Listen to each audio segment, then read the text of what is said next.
Hello students, I am Arvind Kumar, PhD Physics from Suraj School, Rewari. Today we will discuss the next topic from third unit, magnetic effects of current and magnetism of last chapter, classification of magnetic metals.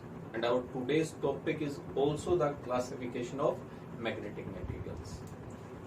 So in our universe, there are many types of atoms, molecules, compounds, substances are present, and some are synthesized in our laboratory. So there are different types of metal in our universe.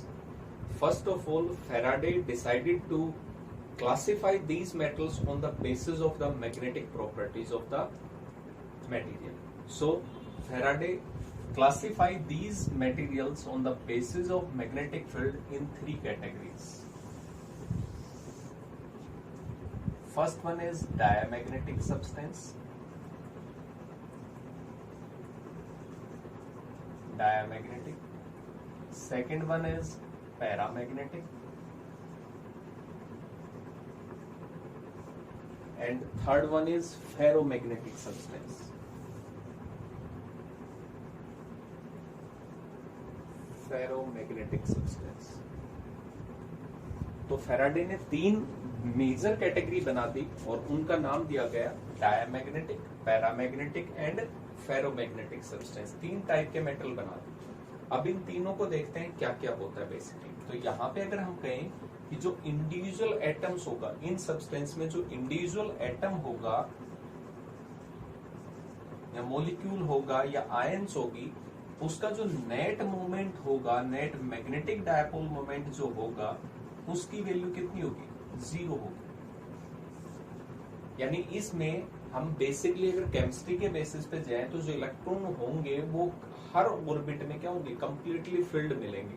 यानी कि एक clockwise होगा तो दूसरा anti clockwise, तो एक दूसरे क्या कर देंगे? Cancel out. तो जो नेट डायपोल मोमेंट होगा इन टाइप के मेटल्स में वो कितना होगा? 0 होगा। दूसरा, अगर मैं इनको प्लेस करता हूं, placed in external magnetizing field, external magnetizing field, then it weakly magnetized but in opposite direction, in opposite direction of magnetizing field.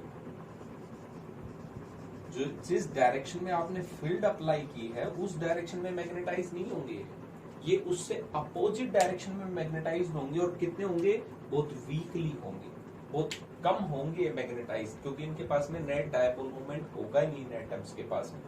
तो इसका मतलब यहाँ पे सबसे कम मैग्नेटाइज मेटेरियल्स की कैटेगरी में आते हैं, जिनको अगर एक्सटर्नल कहीं पे हम इनको मैग्नेट बनाने की सोचें तो मान लेते हैं ये एक्सटर्नल मैग्नेटिक फील्ड थी इस डायरेक्शन। जब मैंने इस मेटल को रखा तो इनका जो नेट डायपोल मोमेंट जनरेट होगा वो इसके अपोजिट डायरेक्शन में होगा और वो भी क्या होगा? वीक होगा। तो इन टाइप के मेटल्स को हम क्या कहते हैं? डायमैग्नेटिक, जिनके पास में इंडिविजुअल अपना कुछ भी नहीं होता मैग्नेटिक मेटल्स। इनके एग्जाम्पल है वो बड़े काम के हैं, सभी को एक बार रिवाइज करेंगे तो याद हो जाएंगे। याद करना है क्योंकि आगे इन पे क्वेश्चन पूछे जा सकते हैं शॉर्ट में। तो जो एग्जाम्पल है डायमैग्नेटिक सब्सटेंस के, वो हमारे पास में है gold, silver, water, liquid hydrogen, liquid hydrogen ध्यान देंगे, lead, copper, diamond, quartz, quartz crystal होते हैं। क्वार्ट्ज जो होंगे वो भी डायमैग्नेटिक सब्सटेंस में आते हैं। नेक्स्ट है एल्कोहल, जो एल्कोहल होते हैं वो डायमैग्नेटिक सब्सटेंस में आते हैं। मरकुरी, वो डायमैग्नेटिक सब्सटेंस में होंगे। एयर, जो हमारी बेसिक एयर है, जैसे एनवायरमेंट में हम सांस ले रहे हैं, वो भी किस कैटेगरी में इसने फिल किया? डायमैग्नेटिक सब्सटेंस में। नेक्स्ट नाइट्रोजन, नाइट्रोजन जो गैस होती है वो भी किस कैटेगरी में आती है? डायमैग्नेटिक, क्योंकि इसमें भी कंप्लीटली फिल्ड होते हैं, तो इसका मतलब diamagnetic categories. And all inert gas, और जितने भी इनर्ट गैस है वो सारी की सारी किस कैटेगरी में है? डायमैग्नेटिक। उनके पास में कोई मैग्नेटिक बिहेवियर नहीं होता, या ये कहें कि बहुत वीकली होता है जब हम किसी स्ट्रॉन्ग एक्सटर्नल मैग्नेटिक फील्ड में रखते हैं। तो ध्यान देंगे हमारे पास में जो ज्यादा यूजफुल है वो वाटर है, कि वाटर जो हम डेली पी रहे हैं, एयर है, हवा है, वो सारे किसमें कैटेगरी में आते हैं, डायमैग्नेटिक सब्सटेंस में। जितने भी हमारे पास में जो नॉन रिएक्टिव एलिमेंट्स होते हैं वो सारे के सारे किस कैटेगरी में आते हैं, बेसिकली डायमैग्नेटिक सब्सटेंस में, जो इजिली रिएक्ट नहीं करते किसी के साथ में, कंप्लीटली फिल्ड होते हैं अकॉर्डिंग टू केमिस्ट्री कंसेप्ट। तो यहाँ पे वाटर है, एयर है, इनर्ट गैसेस हैं, ये सारे के सारे किस कैटेगरी में आ रहे हैं, डायमैग्नेटिक सब्सटेंस में। अब बात करते हैं पैरामैग्नेटिक सब्सटेंस की। तो यहाँ पे ये कहता है कि जो इंडिविजुअल एटम है, मॉलिक्यूल्स हैं या आयंस हैं, उनमें कुछ ना कुछ नेट डायपोल मोमेंट हो सकता है। इनमें नेट डायपोल मोमेंट हो सकता है, बट कुछ अमाउंट में, बहुत कम, यानी सम कुछ लिटिल बिट अमाउंट में होगा इंडिविजुअल एटम्स का। यानी इनको हम ये कह सकते हैं कि जो पार्शियली फिल्ड ऑर्बिट्स होते हैं वो मेटेरियल्स किस कैटेगरी में आते हैं, जनरली पैरामैग्नेटिक में। तो यहाँ पे नेट डायपोल मोमेंट जो होगा वो सम होगा, कुछ होगा। बट अगर टोटल मैग्नेटिक डायपोल मोमेंट की बात करोगे तो यहाँ पे भी कितना हो जाएगा, कैन बी 0, यानी एक दूसरे को ये कैंसिल आउट कर देंगे। यहाँ पे एक एटम को अगर ये मेटल था तो यहाँ पे मैं कहूँ एक मेटल का डायपोल मोमेंट इस डायरेक्शन में था, दूसरे का इधर था, तीसरे का इधर, ऐसे थे, मतलब मिस अलाइनमेंट थे, तो इनका नेट है वो 0 हो सकता है। इसका मतलब ये बहुत ज्यादा स्ट्रॉन्ग नहीं होंगी इस केस में। नेक्स्ट इसके क्लासिफाई करें कि इस टाइप के मेटल को जब हम एक्सटर्नल मैग्नेटिक फील्ड में प्लेस करेंगे तो ये क्या होगा, अलाइन होगा। इसके जो डायपोल मोमेंट्स होंगे वो एक पर्टिकुलर डायरेक्शन में होंगे। पर्टिकुलर डायरेक्शन कौन सी, जिस डायरेक्शन में आपने एक्सटर्नल मैग्नेटिक फील्ड में रखा है उसी डायरेक्शन में मैग्नेटाइज्ड होने स्टार्ट हो जाएंगे। तो यहाँ पे जब हम प्लेस करते हैं in external magnetic field, then it magnetized, ये मैग्नेटाइज्ड तो होगा, और मैग्नेटाइज्ड होके किस डायरेक्शन में होगा, same direction of external magnetic field, same direction of external magnetic field. तो उसी डायरेक्शन में ये क्या होगा, बेसिकली मैग्नेटाइज्ड होगा।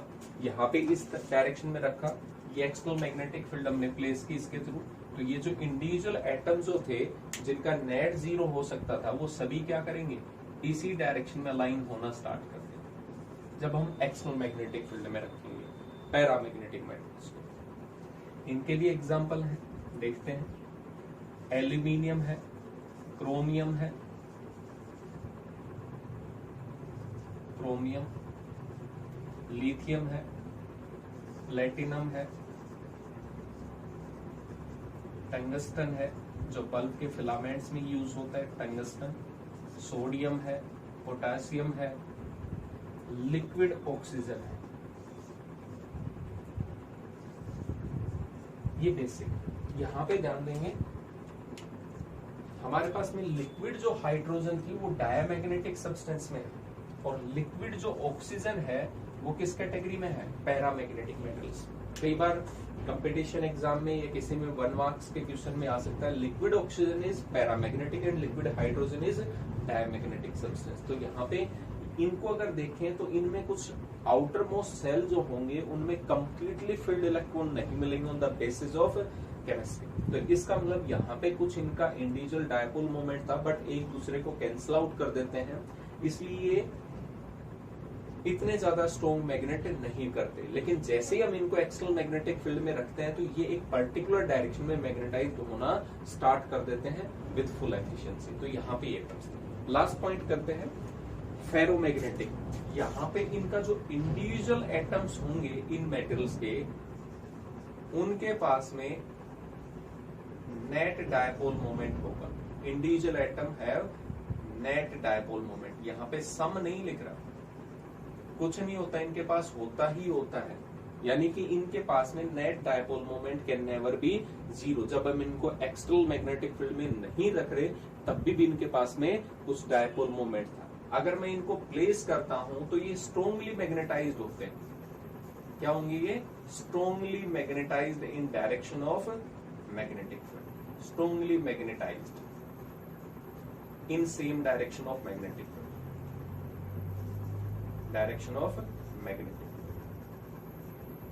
इसका मतलब यहाँ पे पैरामैग्नेटिक और फेरोमैग्नेटिक में ज्यादा डिफरेंस नहीं है। जो प्रॉपर्टी पैरामैग्नेटिक मेटल्स की होंगी वही सेम क्या होंगी फेरो की, लेकिन फेरो में थोड़ा लार्ज अमाउंट में होगा। इसमें मान लेते मैं कहूं कि इसमें डायपोल मोमेंट अलाइन वे 50 वे, इसमें क्या होंगे बहुत ज्यादा अलाइन होंगे, सेम डायरेक्शन में होंगे।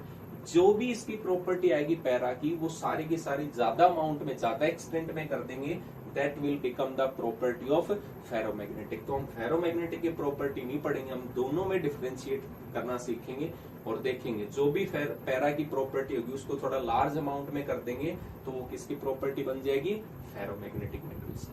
अब इसके भी एग्जांपल देख लेते हैं।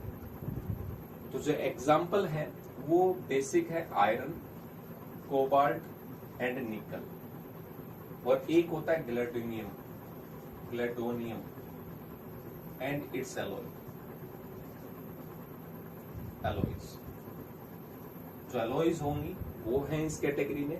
आयरन है, आयरन की कैटेगरी देखोगे तो जो ऑर्बिट्स होते हैं वो पार्शली फिल्ड होते हैं सभी, तो इसका मतलब ये इनके पास में नेट डायपोल मोमेंट प्रेजेंट होगा। तो आयरन, कोबाल्ट, निकल ये ऐसे मेटल हैं जिनके पास में इंडिविजुअली बिना एक्सटर्नल फील्ड में प्लेस किए हुए भी नेट डायपोल मोमेंट होता है। तो जो भी प्रॉपर्टी पैरा की पढ़ेंगे उसको लार्ज अमाउंट में एक्सटेंड कर देंगे तो वो किस में कन्वर्ट हो जाएगा, फेरोमैग्नेटिक मेटल्स में। तो अब हम आगे डिफरेंशिएट करेंगे properties of diamagnetic and paramagnetic metals.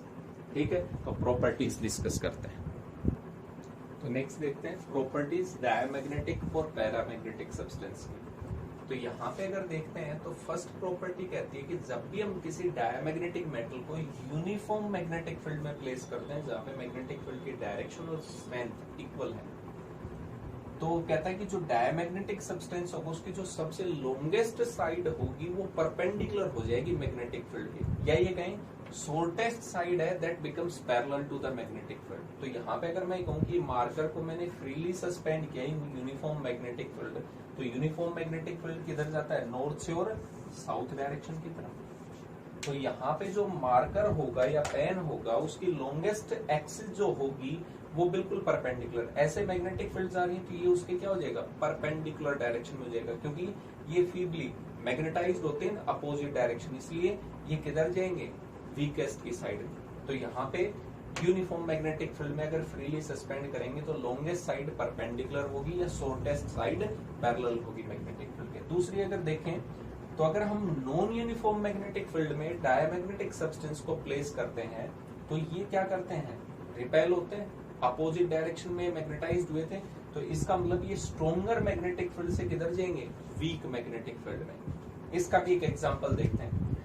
जब मैं दो इलेक्ट्रोमैग्नेट्स को नियरली प्लेस्ड करता हूँ, तो नियरली जब प्लेस करते हो उसको बीच में स्ट्रॉन्ग मैग्नेटिक फील्ड जनरेट होती है। तो मैंने एक ग्लास बॉल लिया विजिबल, जिसमें से हम देख सकते हैं, उसमें मैंने वाटर डाल दिया। वाटर कैसा था, डायमैग्नेटिक सब्सटेंस था। तो जैसे ही हमने वाटर को डाला और ये इलेक्ट्रोमैग्नेट जो थे वो नजदीक थे, क्लोज थे, नियरली 2 मिलीमीटर के डिस्टेंस पे, तो उनके बीच में स्ट्रॉन्गर मैग्नेटिक फील्ड होती है और एज पे कैसी होगी, वीक। तो इसका मतलब यहाँ पे इसके बीच में स्ट्रॉन्गर मैग्नेटिक फील्ड है और इसके एजेस पे यहाँ पे वीक मैग्नेटिक फील्ड है। तो इस सब्सटेंस की क्या प्रॉपर्टी, किधर जाएगा, स्ट्रॉन्गर से वीकर की तरफ। तो इक्वल होना चाहिए था वाटर का लेवल, लेकिन जहां पे स्ट्रॉन्गर थी उधर से मूव करके और वो किधर जाना स्टार्ट कर देगा, वीक साइड में, इसलिए बीच में से डंप डिसेक हो जाता है, साइड में इसमें से लिक्विड चला जाता है। अगर इन्हीं दो इलेक्ट्रोमैग्नेट को मैं दूर करके रखता हूं तो इसका मतलब बीच में जो होगा वो वीक मैग्नेटिक फील्ड होगी, तो एजेस पे क्या जाएगी फिर, स्ट्रॉन्ग मैग्नेटिक फील्ड। तो इसका मतलब यहाँ पे ये जो लिक्विड होगा वो स्ट्रॉन्ग साइड से किधर चला जाएगा, वीक की तरफ, तो बीच में आके इकट्ठा होना स्टार्ट होगा, तो इसकी शेप ऐसी होगी फॉर डायमैग्नेटिक सब्सटेंस। अगर हम पैरा की बात करें तो यहाँ पे यूनिफॉर्म मैग्नेटिक फील्ड में जब प्लेस करेंगे पैरामैग्नेटिक मेटल्स को तो इसके जस्ट अपोजिट थे, ये मैग्नेटाइज्ड हुए थे in the same direction of magnetic field.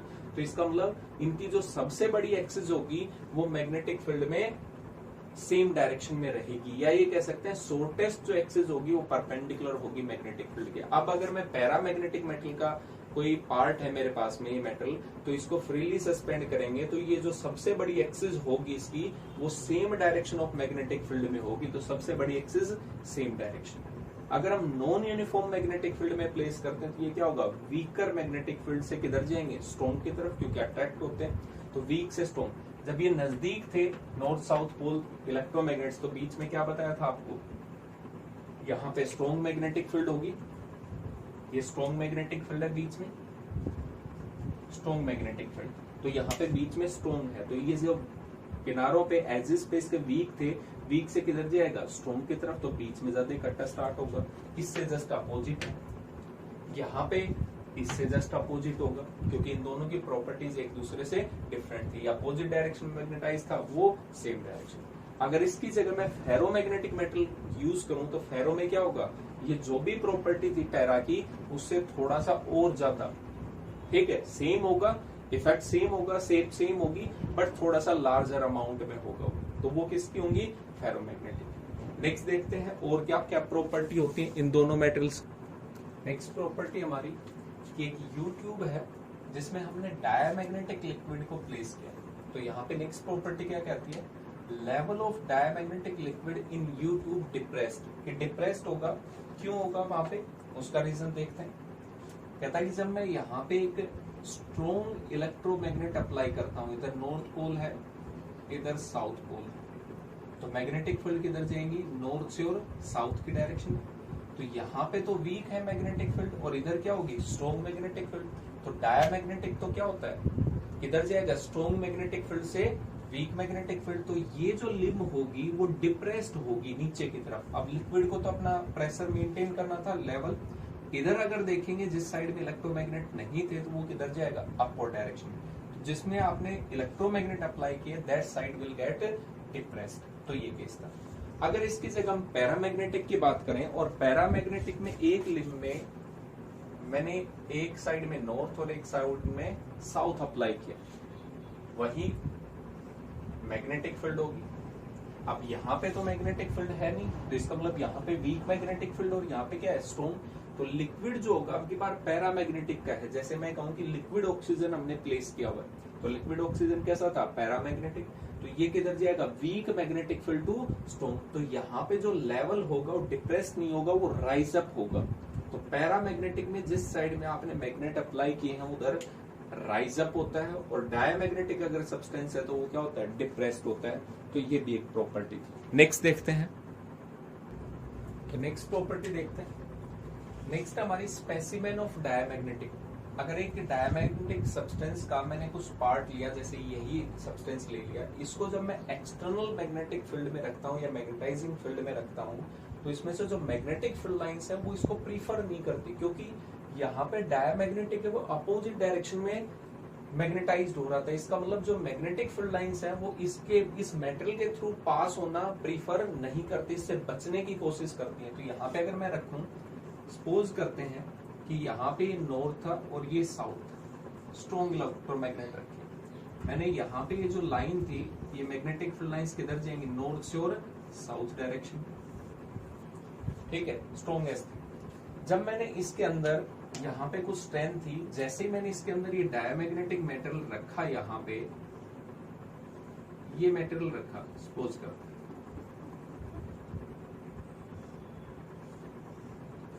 ये डायमैग्नेटिक सब्सटेंस रखा, तो जब ये नहीं था तब तो मैग्नेटिक फील्ड की स्ट्रेंथ कितनी थी, एयर में बी नोट। जैसे ही मैंने इस मेटल को रखा तो ये तो अपोजिट डायरेक्शन में मैग्नेटाइज होता है, तो मैग्नेटिक फील्ड लाइंस है वो इससे बचने की कोशिश करती है और इससे बाहर निकलने की कोशिश करती है, यहां से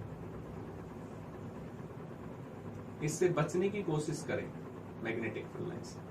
तो इसका मतलब इस एरिया में पहले मैग्नेटिक फील्ड की स्ट्रेंथ कितनी थी, बी नोट, और अब कितनी है यहाँ पे बी। तो यहाँ पे अगर मैं कहूँ म्यू आर, जो मैग्नेटिक रिलेटिव मैग्नेटिक परमिटिविटी थी वो कितनी थी, बी अपॉन में बी नोट। और यहाँ पे देखने से हमें पता लग रहा है कि पहले जो स्ट्रेंथ थी, अगर ये मेटल नहीं रखा होता तो स्ट्रेंथ मैग्नेटिक फील्ड लाइंस ज्यादा पास हो रही थी, और जैसे इसको रखा तो अब कम पास हो रही है, that means B is less than B naught. Magnetic field through the diamagnetic metal is less than the magnetic field in free space. तो यहाँ पे अगर देखा जाए इस टर्म को, तो बी की वैल्यू कम है और बी नोट की वैल्यू ज्यादा है, तो ये वैल्यू क्या आएगी, लेस देन 1 हो। तो डायमैग्नेटिक सब्सटेंस के लिए रिलेटिव मैग्नेटिक परमेबिलिटी की वैल्यू लेस देन 1 होती है ऑलवेज। दूसरी टर्म्स, यहाँ पे हमने रिलेशन भी पढ़ा था, जाइम इज इक्वल टू कितना था, रिलेटिव मैग्नेटिक परमेबिलिटी माइनस में 1।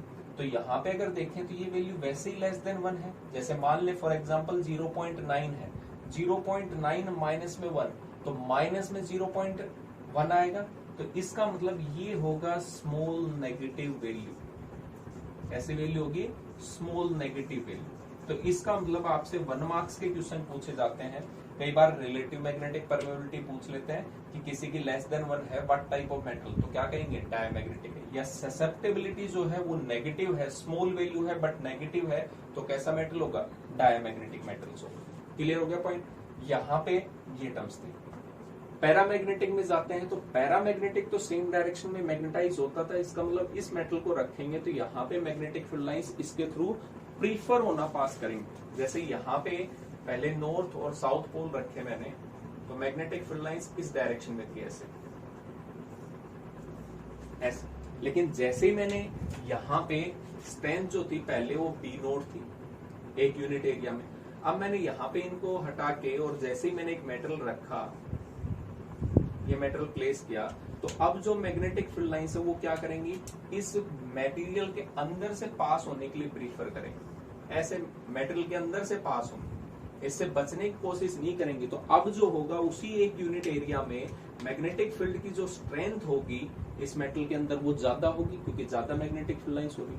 आप ये नहीं कह सकते, यहाँ पे भी ध्यान देना, कभी आप सोचो कि कोई लाइन पास नहीं होती, इसकी स्ट्रेंथ में कमी आती है 1 out of 10 raise to power 5 part. इसका मतलब आप ये नहीं कहोगे कि बिल्कुल ही पास नहीं होती, थोड़ा सा डिफ्लेक्शन होता है मैग्नेटिक फील्ड लाइंस का। वहां पे 10 रेज़ पावर 5 लाइंस में से एक लाइन उसमें से रिफ्लेक्ट होने यानी साइड से बचने की कोशिश करते हैं। यहाँ पे कहेंगे तो 10 रेज़ पावर 5 लाइंस है, उसमें से एक पार्ट है वो एक्स्ट्रा इसमें से जाने की कोशिश करता है। तो कहने का मतलब तो वही हो गया कि इसके अंदर स्ट्रॉन्ग मैग्नेटिक फील्ड होंगी। यहाँ पे कह सकते हैं B is greater than B naught, कि पैरामैग्नेटिक सब्सटेंस में मैग्नेटिक फील्ड की स्ट्रेंथ ज्यादा होती है कंपैरेटिवली टू फ्री स्पेस। तो यहाँ पे मैं लिख सकता हूँ relative magnetic permeability is equal to कितना था, बी अपॉन में बी नोट। अब यार बी की वैल्यू ज्यादा है पैरा में और बी नोट की वैल्यू कम है, तो ये वैल्यू क्या आएगी, ग्रेटर देन 1। ज्यादा बड़ी नहीं आएगी बट ग्रेटर देन 1 आएगी। सो ससेप्टिबिलिटी अगर देखी जाए तो मैग्नेटिक ससेप्टिबिलिटी इक्वल टू कितना था, म्यू आर माइनस में 1। अब ये वैल्यू ग्रेटर देन 1 है, उसमें से -1 करेंगे तो magnetic susceptibility will becomes small positive value. कैसी आएगी, स्मॉल पॉजिटिव वैल्यू आएगी, और वो कैसी थी, नेगेटिव वैल्यू। तो नेगेटिव ससेप्टिबिलिटी है डायमैग्नेटिक, स्मॉल वैल्यू है पॉजिटिव पैरामैग्नेटिक, और ज्यादा लार्ज पॉजिटिव वैल्यू है फेरोमैग्नेटिक मेटल्स। क्लियर हो गया। इससे ज्यादा अमाउंट में जो होगा वो कौन सा होगा, फेरोमैग्नेटिक मेटल्स। तो ये टर्म्स थी। नेक्स्ट टर्म देखते हैं, नेक्स्ट देखते हैं कि मैग्नेटिक ससेप्टिबिलिटी जो होता है डायमैग्नेटिक सब्सटेंस के लिए वो इंडिपेंडेंट होता है टेम्परेचर पे। That means magnetic susceptibility doesn't depend on temperature. आप टेम्परेचर कम करो ज्यादा करो, मैग्नेटिक ससेप्टिबिलिटी पे उसको मैग्नेटाइज बनाने में कोई भी हेल्प नहीं होती अगर वो डायमैग्नेटिक सब्सटेंस है। नेक्स्ट है कि इसका ग्राफ पूछ लिया जाता है, 8th प्रॉपर्टी। ग्राफ अगर रिप्रेजेंट करें तो ये हमने H रिप्रेजेंट किया था और ये I था। अब I को मैंने नीचे की साइड लिया है, क्यों, क्योंकि यहाँ पे जो मैग्नेटाइज्ड होता है ये डायमैग्नेटिक, वो अपोजिट डायरेक्शन में होता है मैग्नेटाइजिंग फील्ड के। कि हमने S तो अप्लाई किया है कि मैग्नेटिक एक्सटर्नल मैग्नेटिक फील्ड, और I वो मेटल कितना मैग्नेटाइज हुआ है, तो वो क्या होता है अपोजिट डायरेक्शन में बट स्मॉल।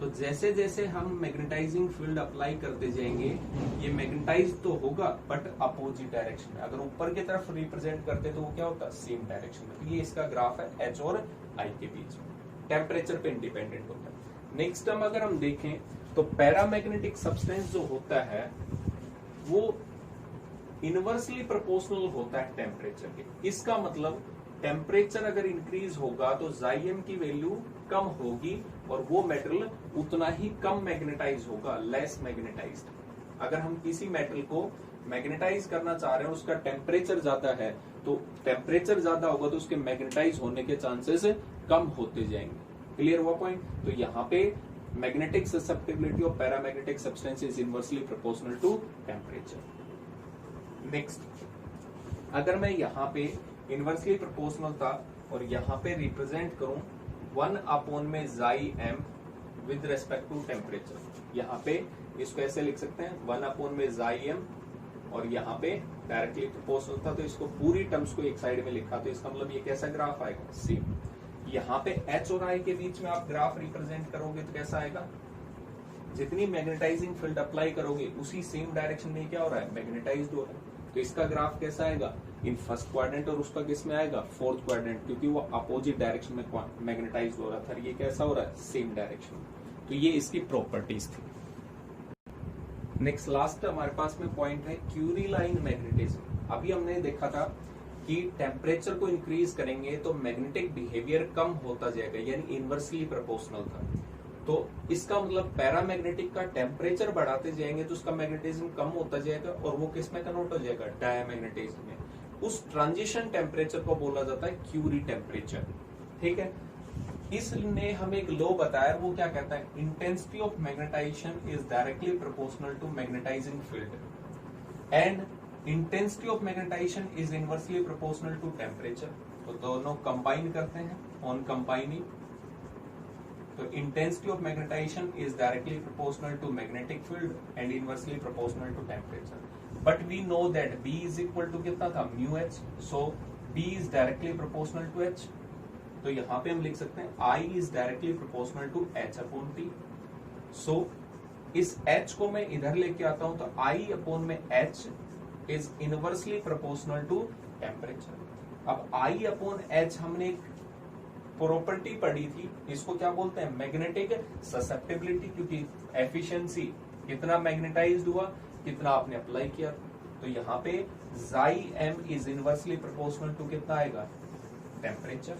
तो वही हमने जो लॉ बताया था इनवर्सली प्रोपोर्शनल होता है, उसी को वेरीफाई किया। तो यहाँ पे इसने कहा chi M is equal to C upon में टी। अगर आप क्यूरी टेम्परेचर पे, ट्रांजिशन टेम्परेचर पे कर रहे हो, फेरोमैग्नेटिक को, उसको पैरामैग्नेटिक को डाया में कन्वर्ट कर रहे हो, तो कितने टेम्परेचर पे वो कन्वर्ट होना था, और इस सी को बोलते हैं क्यूरी कांस्टेंट। और एक नोट पॉइंट अगर डाउनलोड देखें इसमें, तो यहाँ पे हम इसको ये बता सकते हैं, if temperature is very very greater than Curie temperature, जिस पे ट्रांजिशन होना था उससे बहुत ज्यादा टेम्परेचर है, तो यही फॉर्मूला क्या कहलाएगा, C अपॉन में T माइनस में TC, कि कितने टेम्परेचर पे आप काम कर रहे थे और ट्रांजिशन टेम्परेचर कितना था, दैट मीन्स क्यूरी टेम्परेचर कितना था। क्लियर हो गया। ये C जो है वो क्यूरी कांस्टेंट होता है, अलग अलग वैल्यूज हो। तो ये हमारे पास में क्यूरी लॉ था और क्लासिफिकेशन ऑफ मैग्नेटिक मेटल। एक बार अच्छे से एक बार रिवाइज करेंगे, इसमें से छोटे क्वेश्चन पूछे जाते हैं, बहुत कम चांसेस है आपसे बड़ा क्वेश्चन आए। Thank you.